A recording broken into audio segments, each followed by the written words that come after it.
Mission Motorsport has for several years now been a driving force to help the recovery and rehabilitation of service personnel by providing opportunities to enjoy the thrill of motorsport at track days like this, and it can be the start of their future.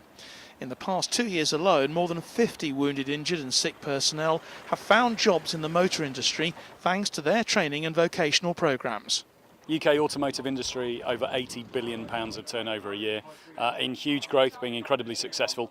And the likes of the Defender Challenge car behind me, sponsored by the Royal Foundation and also by Jaguar Land Rover themselves, is a great vehicle, if you excuse the phrase, for connecting people with the job opportunities that lie within some great British companies. A bit of our bread and butter, so a lovely day on track here at Thruxton. We're also using the off-road course here today, so you've got a load of beneficiaries who are guys wounded, injured or sick, and their families who've come along in order to experience a bit of adrenaline, whether that's up in the air or out on the circuit. For one, Lionel O'Connor, who lost a leg in an IED attack in Iraq 10 years ago, being able to learn new skills and pass them on has been a great experience. This weekend he'll be co-driving Mission Motorsport's off-road vehicle at a British national event. I stayed at home for a long time. I used to do bits and pieces of adventure training and other activities. But then once I got into the mission thing, it's helped me out a lot, because now I'm in a position where I'm helping other people, and for me it's a feel-good factor. You see people come in, and I can relate to how they feel, and then seeing them progress themselves that's what it's all about for me. Meanwhile, in the skies over Thruxton, Flying for Freedom, which, like Mission Motorsport, is supported by Help for Heroes and the Endeavour Fund, a project led by the Royal Foundation, set up by the Duke and Duchess of Cambridge and Prince Harry, is taking servicemen and women for flights in these microlight aircraft.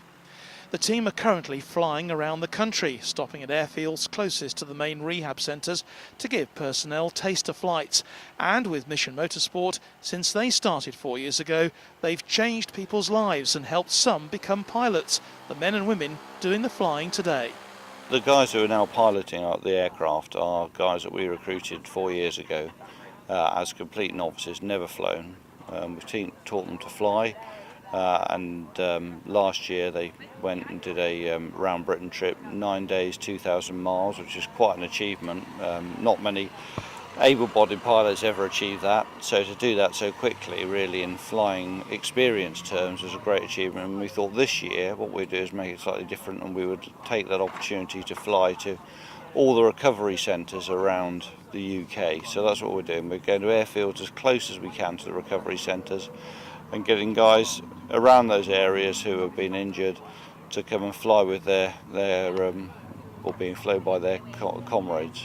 Although both organisations are very different in their approach, the aims are very much the same, as both have had huge success in unlocking the potential many of those rebuilding their lives never knew they had. Whether it's in the skies or on the track, these two charities are doing a huge amount to help injured and wounded servicemen put their lives back together. John Knighton, Forces News, Thruxton.